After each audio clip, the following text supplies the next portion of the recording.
that was really something else. And you hear someone say, well, it compares favorably to Drew Brees, and your first reaction is to sort of roll your eyes. But, RC, you had a different reaction.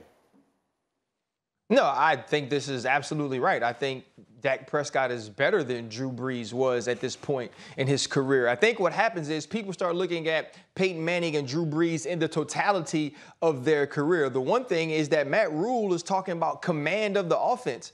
Dak Prescott has been starting since he was a rookie, and he's been winning games and playing well since he was a rookie. He has total command of this offense, getting them in the right audibles, calling the right runs when it needs to be, and even passing the ball where it needs to be thrown. But when we look at statistics, and even though it's different eras, I mean, Peyton Manning was on his way to winning the MVP this year. I think he had like 29 touchdowns, 11 interceptions, and then Drew Brees was kind of finding his way as the New Orleans Saints quarterback in his second year there, and I think it was like 26 touchdowns and 10 interceptions. You think Dak Prescott ain't going to get that?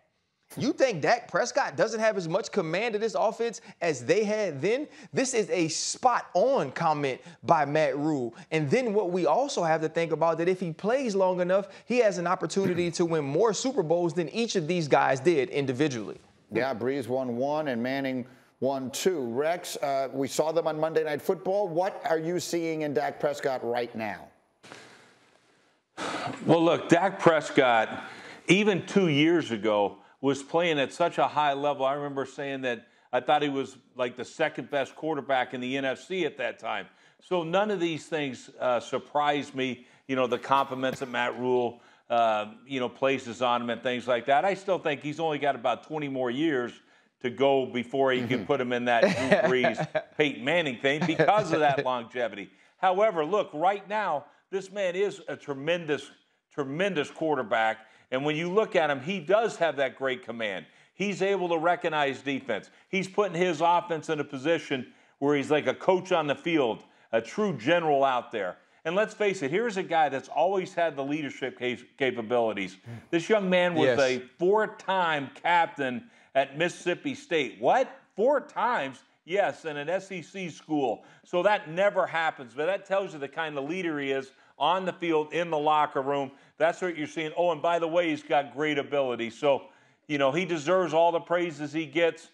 But Drew Brees and Peyton Manning, I got to admit, Ryan Clark, I was one of those guys that were like, oh, I'm not so sure yet. Let him get through his career first. Well, and of course, he's going this week against, I think, reasonably the best defense he's faced so far. We'll see what Tampa's defense winds up being when it's all said and done. But this Carolina defense, for the moment, is ranked #1 in the NFL, and that will be a tough test for him this week. Dan. Yeah, absolutely it will. And look, they've been really tough against the run. They're allowing 45 rush yards a game, so they're going to try and take away that run game first. I'm curious to see if we see the Cowboys and Kellerman attack them with a game plan similar to what they used against Tampa Bay in Week 1, the one that Ryan Clark was so worried about Zeke Elliott because he didn't get enough carries. Here we go. I wonder if it'll go a little bit like that. But if it does, they're going to have to keep that Carolina pass rush and Brian Burns off of Dak Prescott, and it's going to be, I think, a tougher challenge than they've faced yet in terms of an opposing pass rush. Oh, see, he's just never letting that go. Never.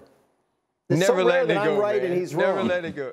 It's so rare that I'm right and he's wrong. I gotta cling to it when it happens. It is worth pointing out a couple of things. First, Dallas is a 4.5-point favorite in this game. Carolina comes in beaten, but Dallas is a 4.5-point favorite, and part of that is the competition that Carolina has played. They played the Jets, they played the Texans, and they played New Orleans during that weird week where the Saints were playing without all their coaches and without all those players because of COVID. So not trying to diminish what Carolina has done, but it's a statement game, I think, in a lot of ways for both these.